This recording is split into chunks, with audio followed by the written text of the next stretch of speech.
Sementara Wali Kota Solo Gibran Rakabuming Raka enggan berbicara banyak soal dukungan Golkar dan PAN ke Prabowo. Menurut Gibran, merapatnya Golkar dan PAN ke Prabowo merupakan keputusan partai masing-masing dan tidak berpengaruh apapun kepadanya. Gibran merasa bukan kapasitasnya untuk berkomentar sekalipun dirinya dekat dengan Prabowo atau Ganjar. Saya tidak dalam kapasitas untuk mengomentari itu. Ya, saya ini bukan siapa-siapa.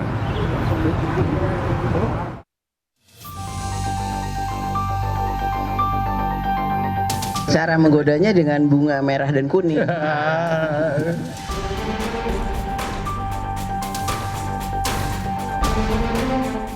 Partai Golkar dan PAN merapat ke koalisi Gerindra PKB dan mendeklarasikan dukungan Prabowo Subianto sebagai bakal capres. Menanggapi 4 parpol yang mendukung koalisi Prabowo, Baca Pres PDI Perjuangan Ganjar Pranowo menanggapi hal ini sebagai hal yang biasa. Ganjar menghormati keputusan Partai Golkar dan PAN dalam memilih poros koalisi Pilpres. Buat kami yang sudah mendeklarasikan, tentu ini bagian dari ikhtiar kita untuk berkomunikasi secara baik yang sudah mendukung maupun yang belum, dan suasananya masih sangat cair sekali. Jadi menurut saya itu biasa-biasa saja. Dan kisah ini pun pernah terjadi pada saat 2014 kalau tidak salah ya. Saat itu yang mendukung lawannya Pak Jokowi itu juga sama, mereka semua berbondong-bondong ke sana. Dan kejadian ini kita catat dalam perjalanannya dan selalu ada dinamika yang berubah. Jadi buat saya ucapkan selamat bergabung. Ini suatu proses demokrasi yang biasa saja. Direktur Eksekutif Carta Politika Yunarto Wijaya menilai bergabungnya Golkar dan PAN ke koalisi Prabowo tak akan sepenuhnya berjalan mulus. Sebab PKB yang lebih dulu mendukung Prabowo tetap menginginkan Ketua Umum PKB Muhaimin Iskandar sebagai bakal cawapres Prabowo.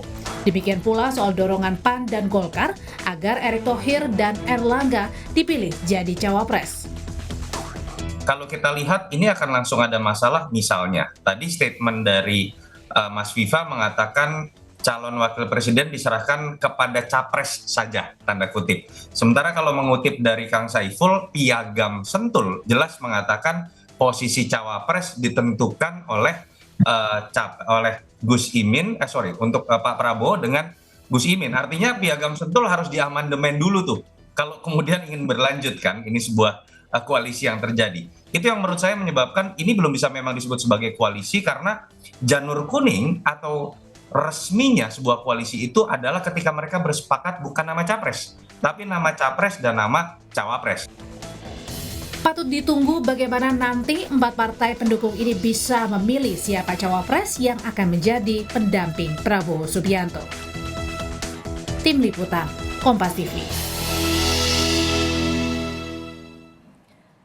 Baca Pres Koalisi Perubahan untuk Persatuan Anies Baswedan mengucapkan selamat kepada Partai Golkar dan PAN yang bergabung dengan Gerindra juga PKB mendukung Prabowo Subianto sebagai bakal calon presiden 2024.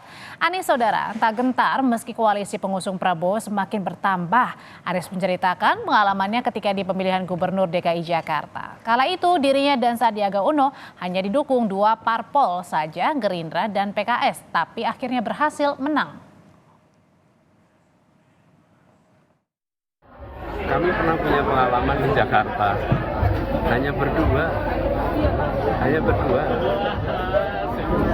Tapi apa yang terjadi? Saya memberikan pilihannya dengan mempertimbangkan banyak faktor. Secara itu